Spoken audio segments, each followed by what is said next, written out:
fan for over 10 years probably. This is the first girl group album that I've ever bought. The first person I listened to was Ailey, you know, her song Heaven. That's the first K-pop song I ever heard, and it was when I was in Bali as a kid.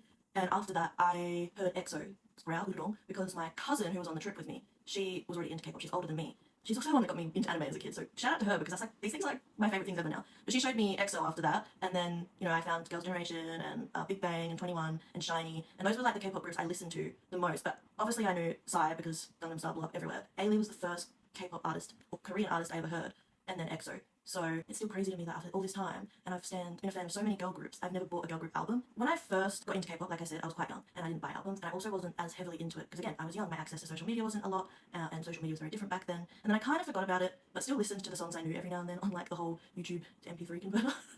And then around the time BTS dropped Dope, my cousin sent it to me and was like, you need to watch this, listen to it, and that's what got me more heavily into K-pop, because I went through lots of fangirl phases. One Direction, 5 Seconds of Summer, those were the two big ones. I met One Direction like 10 years ago. Little fun fact, all of them.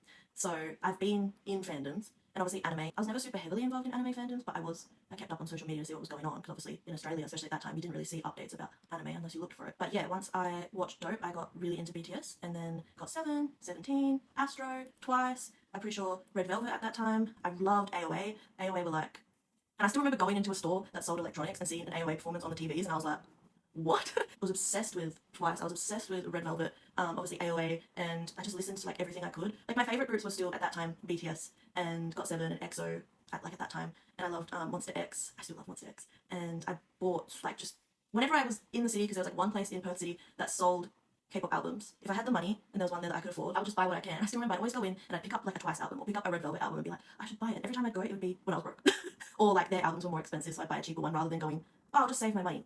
My brain doesn't think like that. Like it didn't then, it still doesn't. It's better now, but you know, I have ADHD. It is pretty wild to me that this is the first time I've ever bought albums for a girl group. But on that note, I love LE SSERAFIM. They are one of my favorite groups, and when I was in Seoul in March, they just had their Hot comeback, and I went to a pop-up and got to see some cool stuff there. I got like a photo booth with their frame, and yeah, that was really cool. I also, the first time I went to Seoul, aespa had their drama comeback, and when we were at COEX Mall, we stumbled across an aespa fan sign. That was crazy, and like just in the middle of a shopping center, I was like, what? But yeah, like very happy to finally have bought a girl group's album, and I do want to buy more LE SSERAFIM albums because I love to support the groups I like, and I like to have displays of the things I like everything that I like. So I do love to buy the albums for support and for my displays, and I get to make things like this, and I think that's fun. And then I also do a podcast, so like I can take some of this stuff in and be like, this is what I like, and teach my co-hosts about K-pop. Very excited to finally have LE SSERAFIM albums, have girl group albums, and probably buy more in the future.